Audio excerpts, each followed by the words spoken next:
spoke about this. I told Tiffany Montgomery, she came on last week. I told her you was coming on this show, and I wanted to have this conversation with you in particular because I knew you was coming, because I've always had a ton of reverence for the strength and courage I feel like those brothers resemble. And I think y'all do a really good job cultivating men that resemble strength, just strength and masculinity as a man. And I'm gonna be honest, I was in the church, you know, I've been in the church these past few years, and my Christian brothers in the church in particular, not all Christian, but I'm talking about in churches in particular, they just don't seem to have that same masculine aura that I feel on my brothers in the nation. Why do you feel like the brothers in the nation might just have a much denser masculine being versus the brothers over in the Christian churches? Why is that? Well, it is, unfortunately, most religion has been watered down in a way that it is taught as a coping mechanism, not a conquering mechanism. Hold so on. Most people that you gotta say that again, brother, because that was kind of crazy. Most religion, unfortunately, has been watered down, where it is taught as a coping mechanism, not a conquering mechanism. So whenever the modus operandi of the teaching is to cope with a world, not conquer a world, then you spend too much time and energy on the softer side of Christ and the softer side of Scripture, and not enough time in the militant and the warrior and the revolutionary side of Christ and of the Scripture. The problem is women have augmented their bodies because men were into BBL looking bodies. When were men into BBL looking bodies? When were we into that? I mean, there's a difference between being thick and this cartoonish BBLs that no man, I don't think, was ever really into. They wanted video vixens, rappers, strippers. Look at the videos. Look at the rap videos. The first set of rap videos from the 90s. Rex and Effects Rump Shaker. You can tell I know these videos. Rex and Effects Rump Shakers. What was the other one with what was the other one? Oh man, the dudes from St. Louis there. Whatever that one. They had a bunch of my point is my point is that those women didn't have these cartoonish bodies. That's my point. You know. So I may have to go look at those videos again and verify what I'm saying. Oh Lord! Another thing another thing, and I've said this on here before, that black church is destroying the black community. Black men and black women, those churches, pastors are super dishonest in every way. I agree with you, Mike.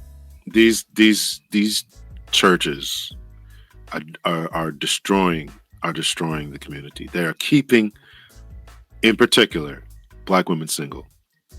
They are keeping black women single. It's really a shame. It really is. All the men I tell you about that were in my church, all these deacons had wives. Now you got people running around the church, no husbands, no men there. It's really a shame. It's really a shame.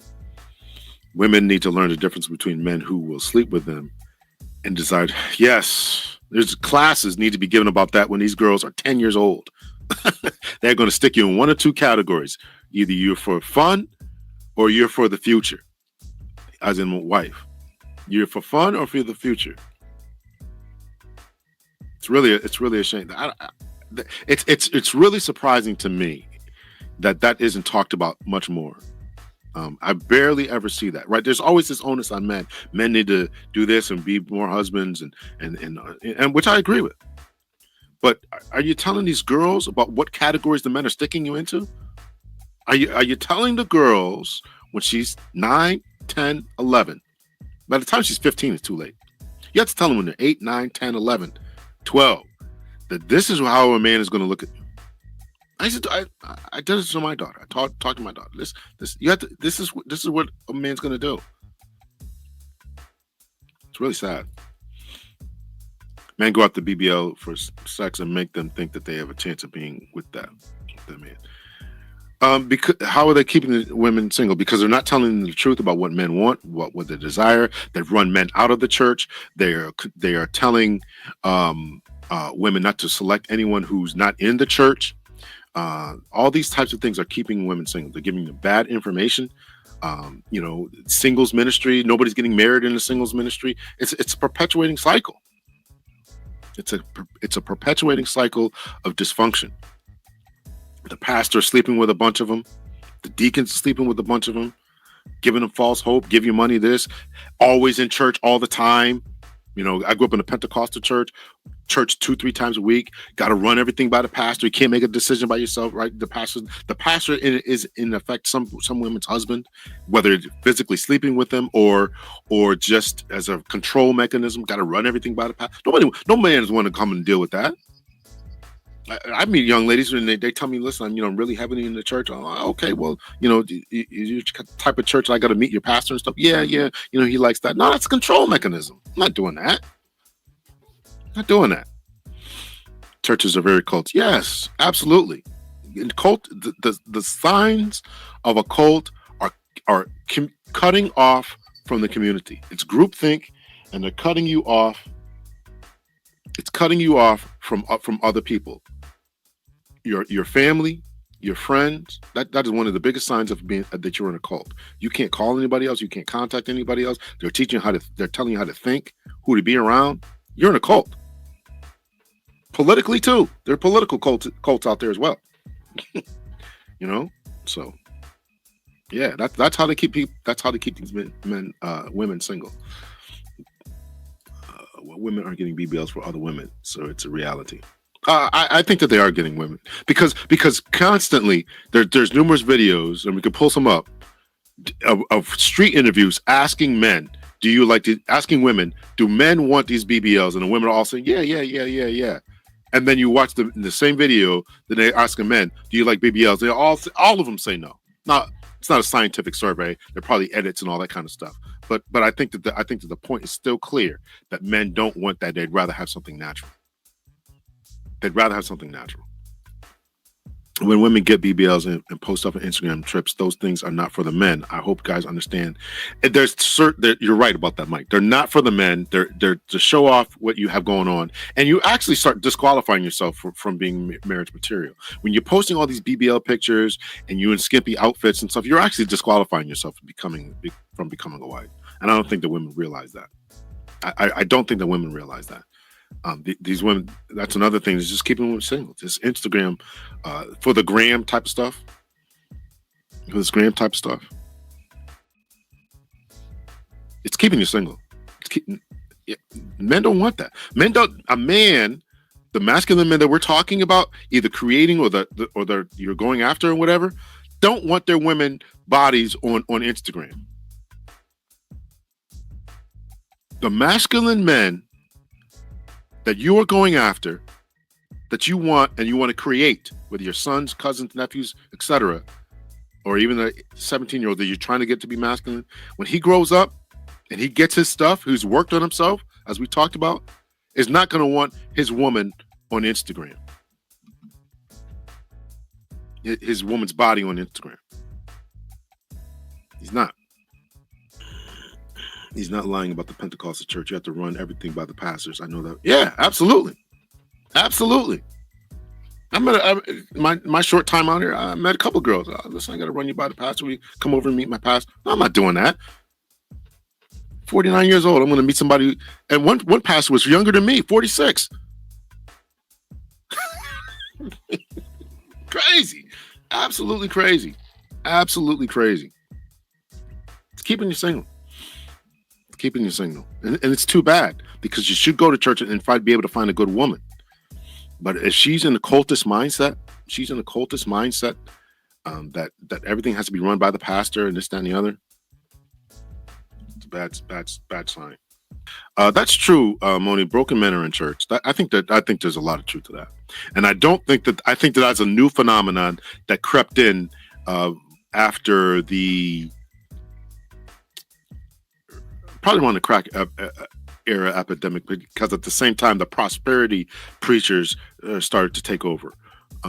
So I think that those two things really drove men out the church, particularly the black church, but all churches have been complaining about that, this prosperity preacher type of stuff, and it's wreaked havoc. And broken men, broken and unfortunately, the choir director types, and those aren't the men that these ladies want. It's not the men that these ladies want, which is sad. Which is why I stopped attending church with my ex. I didn't like his pastor, and our relationship so unnecessary. It's a cult, and it's a cult and controlling. Many of them. There's a serious problem with homosexuality and lesbian. That's the elephant in the room. You talking about the church? Listen, brother. That's why I said the choir director types, man. and listen, I gotta say that I grew up in the church, and they were really harsh. Looking back on it now, they were really, really harsh on those type of people, man. And I think it was unnecessarily so. It was unnecessarily so. I mean, you don't have to dog them out. We can have differences of opinion and this and that and the other, but like sometimes the messages were just harsh, and I couldn't get it. Looking back on it now, I'm sad that I went along with that kind of stuff, but you got to continue to grow up. The church just wants your money. Yeah. Hey, Vanessa, thank you so much. And church, from my other comment, churches have ATM machines in the lobby. Listen, I remember when they started with the Visa credit cards and stuff, right? Church, man, it's too bad. It's too bad. It's too bad. It's too bad. It's what it's turned into, because it should be a good place where people can come and get their needs met and be a good place for community activism. But now it's just a mess. It's just a mess. It's just a mess. Just a mess. I grew up in church also, but later found out that they were sleeping with each other. Oh yeah. It's romper room, right? Yeah. The pastor, this pastor where I sometimes go to church, drives a Bentley. Listen, these dudes were getting. Remember that dude? Who was that dude? These guys are all getting new jets. And I was at a service one time. This is years ago, and I was still going to church. It was a famous preacher who came in, and he was talking about how there was something going on. And he needed to get back home. So he asked his friend, could he use his jet? It was these two mega pastors on TV. And the guy says, yeah, I'll let you use my jet. And, he said to it, and then he said, you ever think that you be living in a day where saints would be loaning each other's jets? And I turned to our friend who was sitting next to me. I'm like, hey man, you got a jet I can borrow? They're just clueless, right? They just talk all kind. You start getting clueless, right? You start forgetting what's going on out there. The politicians do it, the preachers do it. They just start forgetting that ordinary people are driving Nissans. It's crazy. It's crazy. Yeah.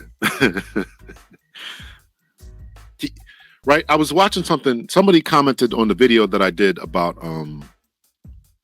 Cheyenne Bryant. I'm not calling her a doctor anymore. Somebody commented on the video that did about that. So I went over and they said they did it as well. They did a session on her. So I watched their video about it. And there's pictures of Cheyenne all on Instagram. I told you before that disqualifies. All pictures of her all glammed up walking around on Instagram.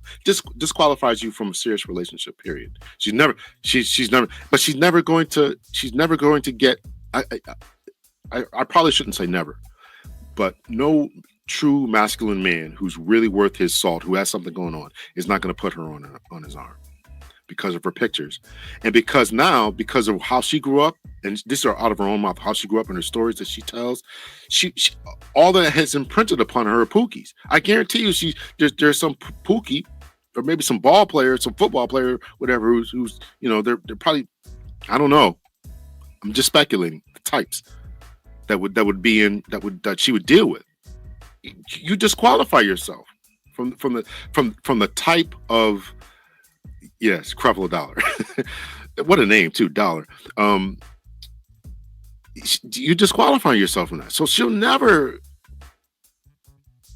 And another one too, and I think I said this before, it was That's why I shouldn't say never. Is what's her name? I've quoted her before. She talked about it. Rebecca Lynn Pope talked about her time. She was with she says out of her own mouth, I was with the rappers and the scammers and the drug dealers, and I'm going to this party and going to that party. But now my husband's a pastor. Your husband's the feminine man we've been talking about. He's the feminine man that we've been talking about. You're going to tell the world on stage that you've been dealing with all these different types, and now you're going to settle for this dude? I went to a church where the pastor had a Harley Davidson, no telling what other cars he had. He was very secret about his life, but he did live in a wealthy city on Long Island. Yeah. I don't really mind a Harley, but you got to work for. But I mean, you got to work for it, man. You got 3 and 4 or 5 cars and two houses and a beach house and this and people are taking the bus to get to your church service. Crazy. Creflo checks the W-2s of his members to make sure he gets 10% of their pay. I thought he stopped preaching about tithes. I thought Creflo stopped preaching about tithes. Am I wrong about that? I saw it. I don't know if he recanted his position, but I saw him preaching, and I sent it to a friend of mine who's still going to church. I'm like, oh, listen to this. Because again, when I was in church, I used to tell people you don't have to pay tithes. That's incorrect teaching. It's incorrect teaching. And I can show you book, verse, and chapter where it's incorrect teaching to be giving 10% of your paycheck to the preacher. Anyway, Creflo Dollar checks to make sure they get 10% of the paycheck. Yeah. I've heard that before. I've heard them asking for W-2s. I've heard that. I've heard that before you even join the church, you got to bring them a copy of your paycheck. You can't join the church unless you bring a copy of your paycheck. And you wonder why men aren't going. Imagine going to a church, and before but you actually join the church, maybe you new to a city or something like that, you want to join the church, and they're talking about you got to bring us a copy of your pay stub or your W-2s or your tax returns or whatever. You think a man's going to do that? You think a man is going to show up to that? The type of men that we talked about in this show, who's assertive, who takes control, who knows how to get things done. Everything we just laid out before. You think he's gonna do that? That's how the church keeps women single. To the question that was asked before, that's exactly how they're doing it. One of the ways. Crazy.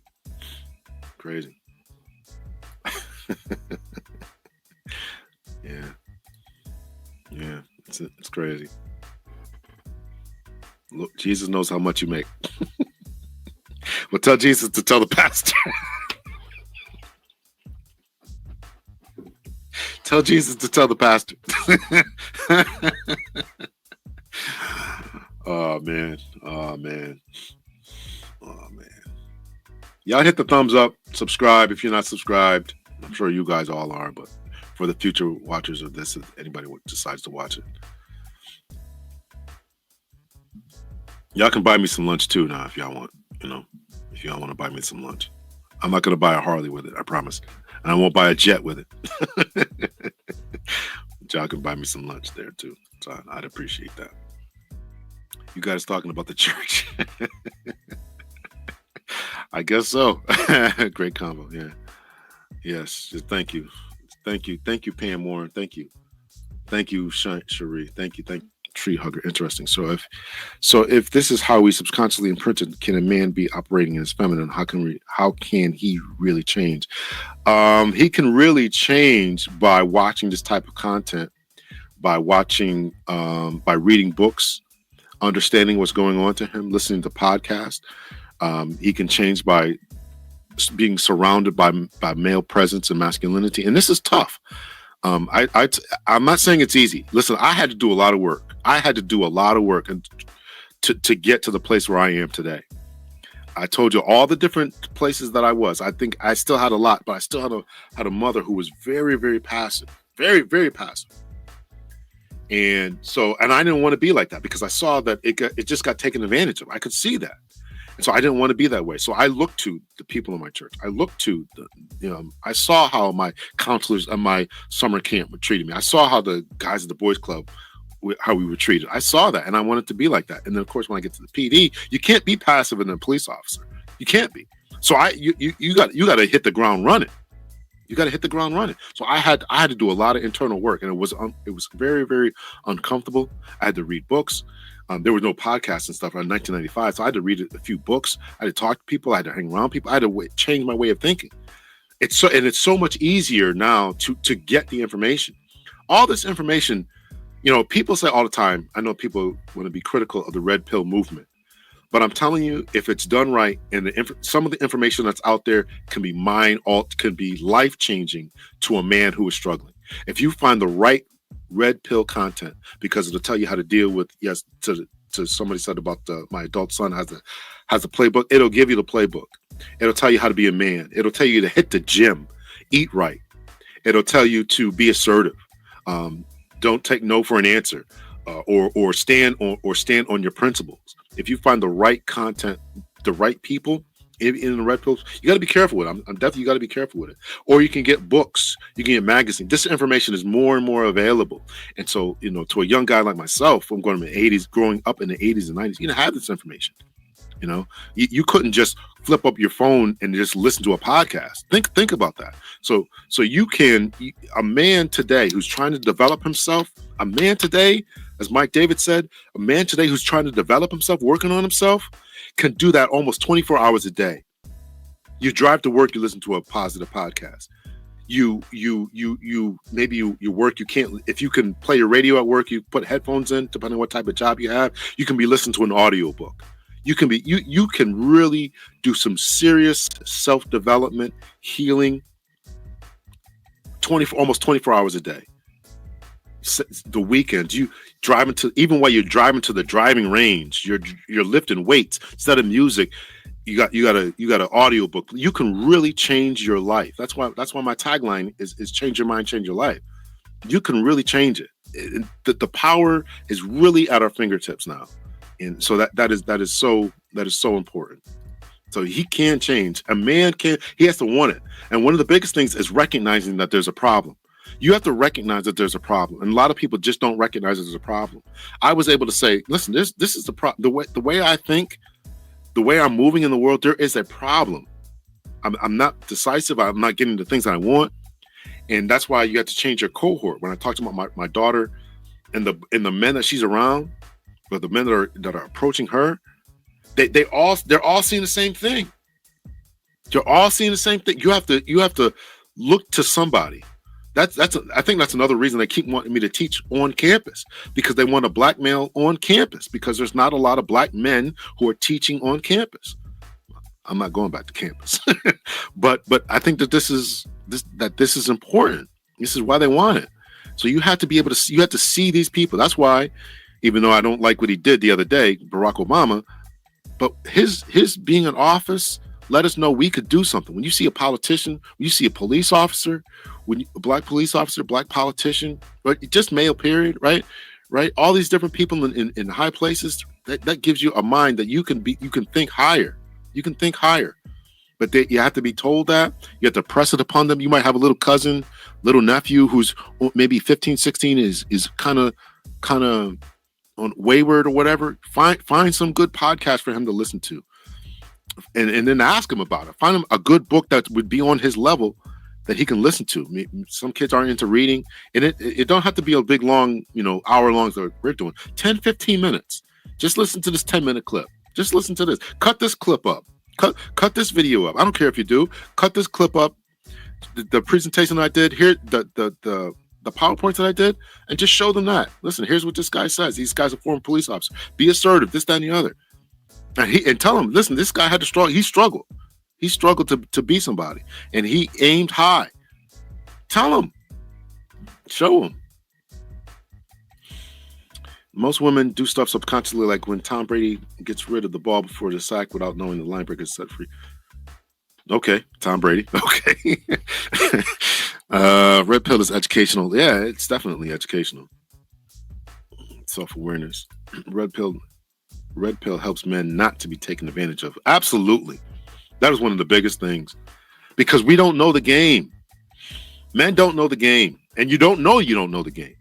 That's the biggest thing. You don't know that you don't know. You don't know that you don't know.